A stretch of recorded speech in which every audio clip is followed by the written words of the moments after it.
જય શ્રી કૃષ્ણ મિત્રો, આજે આપણે જાણશું અષાઢી બીજ વિશે।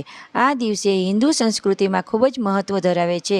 આવો આજે આપણે જાણીએ અષાઢી બીજની પૌરાણિક કથા અને તેના ધાર્મિક મહાત્મ્ય વિશે। પરંતુ એ જાણતા પહેલાં વિડીયોને લાઇક, શેર અને સબસ્ક્રાઈબ કરો અને કમેન્ટમાં જય વિષ્ણુ નારાયણ ભગવાન લખવાનું ભૂલશો નહીં।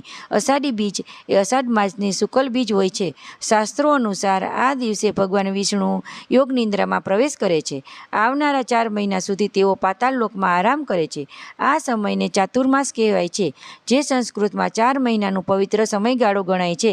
પૌરાણિક કથા મુજબ દેવતાઓ અસુરો સામે યુદ્ધમાં અસફળતા મળતી હતી।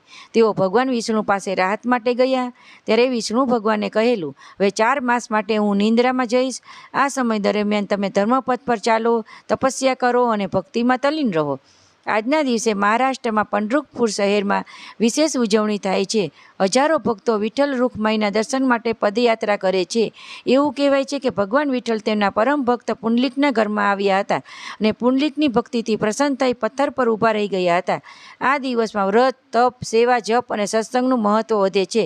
ચાતુર્માસ દરમિયાન ઉપવાસ, ધર્મકર્મ, દાન, સત્કર્મ કરવાથી અનેક ગુણાકાર ફળ મળે છે।